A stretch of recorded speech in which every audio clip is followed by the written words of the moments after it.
وعلیکم السلام ورحمۃ اللہ وبرکاتہ۔ مسائل شرعیہ گروپ پر یاد فرمانے کا شکریہ۔ آپ کے دو سوال ہمیں موصول ہوئے، جواب حاضر۔ پہلا آپ نے پوچھا کہ مرنے کے بعد نابالغ بچے کی روح کہاں پر رہتی ہے، اور دوسرا آپ نے پوچھا کہ نابالغ بچہ میدان محشر میں اپنے والدین کو پہچان پائے گا یا نہیں۔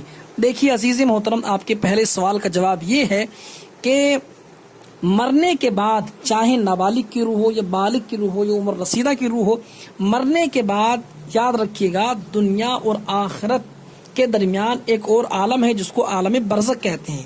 اس کو اس طرح سمجھیے آپ کہ جب انسان کا انتقال ہوتا ہے اس وقت سے لے کر کے روز قیامت اٹھنے کے درمیان جتنا وقفہ ہوتا ہے اس کو عالم برزخ کہا جاتا ہے، ٹھیک ہے۔ اور ساتھ میں یاد رکھیے عالم برزخ انسان جس مقام پر رہے گا وہ اس کے لیے قبر کہلاتی ہے، چاہے یہ قبر گڑھے کی شکل میں ہو یا کسی کو سمندر میں ڈالا جائے تو سمندر اس کے لیے قبر ہے، کوئی شیر کے پیٹ میں ہے تو شیر کا پیٹ اس کے لیے قبر ہے، اور وہیں پر اس کو عذاب و ثواب ہوگا۔ تو مرنے کے بعد انسان کی روح عالم برزخ میں چلی جاتی ہے۔ عالم برزخ کیا ہے کہ انسان کے انتقال ہوا اور اس کے انتقال سے لے کر کے روز قیامت اٹھنے کے بیچ میں جو وقفہ ہے اس کو عالم برزخ کہا جاتا ہے۔ تو سب کی روح وہاں چلی جاتی ہے۔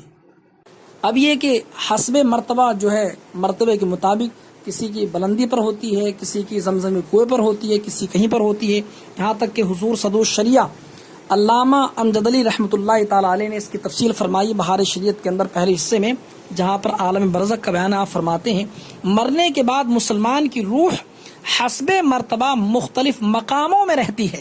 بعض کی قبر پر، بعض کی جو ہے زمزم شریف کے چاہ زمزم شریف میں، بعض کی آسمان و زمین کے درمیان، بعض کی پہلے دوسرے ساتویں آسمان تک، اور بعض کی آسمانوں سے بھی بلند، اور بعض کی روحیں عرش کے نیچے قندیلوں میں، اور بعض کی اعلیٰ علیین میں وغیرہ۔ اور جو کوئی قبر پہ آئے اسے دیکھتی اور پہچانتے ہیں مردے، اور اس کی بات سنتے ہیں۔ تو آپ نے سمجھ لیا مرنے کے بعد جو ہے عالم برزخ میں چلی جاتی ہے۔ اور عالم برزخ کیا ہے کہ انسان کا انتقال ہوتا ہے اس وقت سے لے کر کے روز قیامت اٹھنے کے بیچ میں جو وقفہ ہے اس کو عالم برزخ کہا جاتا ہے۔